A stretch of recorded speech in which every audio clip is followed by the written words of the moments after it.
J'ai toujours eu cette sensation où je me sens bien meilleur que mon adversaire, je me sens dans un niveau que j'ai jamais été par exemple, tu vois. Moi depuis petit je me sens attiré par ce qui est combat. J'ai commencé par le judo, j'avais 6 ans. Parce que chez les Tchétchènes, les sports de combat, tu vois, surtout la lutte, etc., c'est très présent. Tu sais, on fait plus de lutte, etc., que de foot, par exemple. Donc, obligation, je dirais pas, mais savoir se défendre et savoir être présent, tu vois, en cas d'une situation où il y a besoin de se battre, ouais, c'est obligatoire chez les Tchétchènes.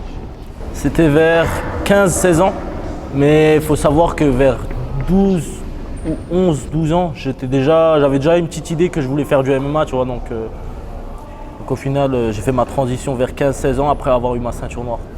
Même si en parlant avec les autres enfants, ils ne savaient pas ce que c'était l'UFC, etc., moi je savais très bien ce que c'était.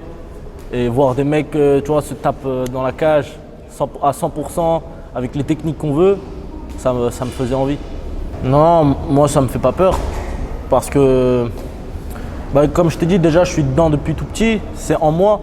Et moi je suis quelqu'un de compétitif, tu vois, j'ai pas peur de perdre. Tu vois, je suis prêt à prendre le risque de perdre si c'est pour avoir une belle victoire à la fin. Donc moi ça me fait pas peur le MMA. Et après, il y a plein d'émotions différentes, tu vois, t'es là, tu sens tout le public qui crie ton nom, tu sais qu'il y a ta famille, tes amis qui regardent. Donc franchement, c'est plein d'émotions qui défilent, tu vois. Emil Meek against Louis Gliessman and how explosive that was, and I just get a feeling that this is going to be similar. Pour l'instant, c'est le plus gros combat que j'ai eu, vu que c'était dans la plus grosse organisation en France et dans la plus grosse organisation dans laquelle j'ai combattu. Donc ouais, pour l'instant, mon plus gros combat, ça a été au RS6. But look how fast that jab, oh my goodness. Kick with the rear foot again now. But Sardi again with the front kick. People at home, oh, so nice. Franchement, j'en garde un bon souvenir puisque j'ai gagné. Donc un bon souvenir. J'ai pas mal appris aussi de ce combat. J'ai vu des erreurs que je dois améliorer. J'ai vu des bons points que je peux exploiter pour devenir encore plus fort. Donc franchement, j'en garde un bon souvenir. Et je vais utiliser ce combat pour devenir encore meilleur. C'est fou parce que de l'extérieur, pour tous les spectateurs, on a l'impression que tu n'as même pas fait d'erreur. Tu as tellement surclassé un bon adversaire, en plus, Mickaël Marisardi, qu'on a l'impression que c'était une copie parfaite limite. Mais toi, quand même, tu arrives à... Il y a eu pas mal d'erreurs. Je pense que peut-être d'un point de vue spectateur, tu vois, on ne voit pas trop d'erreurs. Mais en tant que combattant, c'est pas vraiment des erreurs, mais surtout des choses que j'aurais pu mieux faire, tu vois. Et il y avait quand même des erreurs aussi. Il y avait des phases où j'étais en danger. J'aurais dû faire plus attention. Donc c'était pas un combat parfait. Le finish, j'aurais pu l'avoir. Il y a pas mal de trucs que je vous ai pas montré. Par exemple, sur mon dernier combat, j'ai prouvé que j'avais du striking. Il y en a pas mal qui se disaient « Ouais, Baki, c'est juste un lutteur et tout ». Là, j'ai montré qu'il y avait du striking, mais j'ai pas encore tout montré. Il y a encore pas mal de choses. Je vous ai montré un striking qui était basé sur le contre, sur les déplacements, sur le coup d'œil. J'ai une autre part de striking qui est basée sur la pression, sur les coups durs, les combinaisons. J'ai encore pas mal de choses à montrer. Moi, je me sentais dans un état de flow. Après, pour l'instant, alhamdoulilah, j'ai toujours eu cette sensation dans mes combats. J'ai toujours eu cette sensation où je me sens bien meilleur que mon adversaire. Je me sens dans un niveau que j'ai jamais été, par exemple, tu vois. En fait, dans la cage, moi, je suis vraiment à l'aise. Je sens vraiment que je suis chez moi. Même si j'avais aucune expérience, même si j'étais à 0-0 et que je m'entraînais pas, je pense que si je rentre dans une cage pour combattre, je serais quand même à l'aise. C'est vraiment en moi, tu vois. Je pense que peu de personnes ont mon mental. J'ai un mental vraiment, je lâche jamais. Je peux m'entraîner, s'il le faut, je m'entraînerai 10 fois par jour, tu vois. Il n'y a pas de problème, je pourrais dormir à la salle. Je m'entraîne très dur et je pense qu'il n'y a pas tout le monde qui a mon mental. Il y a un petit attachement avec mon histoire, tu vois. Depuis petit, je me suis pas mal battu et tout, que ce soit à l'école, etc. Et on vient d'un pays en guerre, tu vois. Moi, j'ai quitté la Tchétchénie, il y avait la guerre. Donc, depuis petit, il y a une petite obsession pour le combat dans ma tête. Une obsession de devenir plus fort. Toujours plus fort, toujours plus fort. Donc, ouais, c'est en moi. Je pense que c'est avec mon histoire que c'est en moi.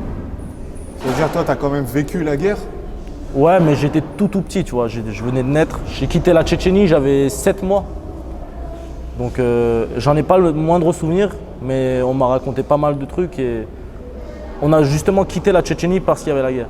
C'est ça, je ne peux pas me laisser abattre. Il y a beaucoup de raisons aussi pour lesquelles je combats. Mes parents, ils ont quitté la Tchétchénie pour l'avenir de leurs enfants. Aujourd'hui, c'est à moi de leur rendre, tu vois. Je combats dans la cage, c'est aussi en partie pour eux. J'essaie de les mettre bien, les remercier pour tout ça.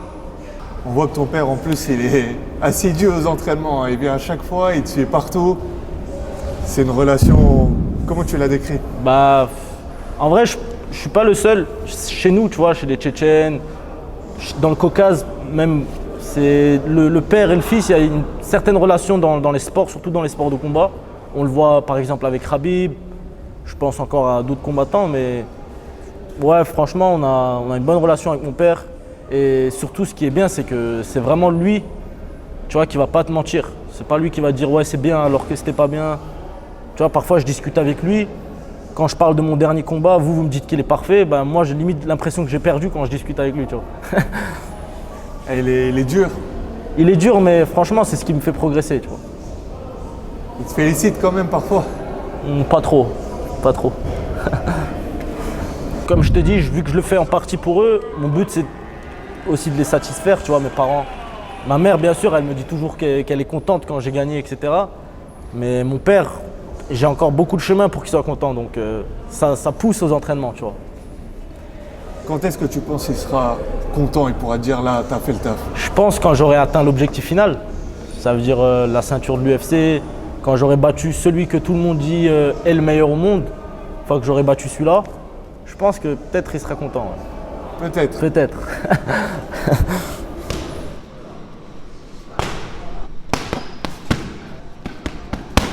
Je dis pas que ouais, je mérite d'y aller, tu vois. Là, je suis au Ares. Pour l'instant, j'ai montré de belles performances. Mais si quelqu'un me dit que ouais, Baki devrait plus montrer pour arriver à l'UFC, je dirais pas que ouais, tu racontes n'importe quoi, tu vois. Il a en partie raison. Même si je pense qu'aujourd'hui, tu me mets dans l'UFC, franchement, je peux vraiment faire quelque chose. J'ai même envie de te dire que chaque combat, je dois prouver que mon objectif final, c'est quelque chose d'atteignable. Si je dis que mon objectif final, c'est par exemple la ceinture de l'UFC et qu'au prochain combat, je montre que j'ai pas le niveau, ce serait bête, tu vois. Donc ouais, bien sûr, chaque combat, chaque instant, je dois prouver que j'en suis capable et que ça va être réalisable. Ça va être un test intéressant parce que je vais affronter un gars invaincu aussi. Il a 6-0. Donc franchement, j'ai hâte de montrer la différence qu'il y a entre moi et lui. Ça va être un beau combat. Je suis jeune, je suis ambitieux, mais je suis pas fou, tu vois. Je sais que au final, là-bas, c'est des humains, c'est pas des extraterrestres, c'est pas des animaux sauvages, c'est des humains comme moi. Ils ont peut-être plus d'expérience, mais je vais montrer ce qu'ils n'ont pas. Je vais leur montrer ce qui leur manque.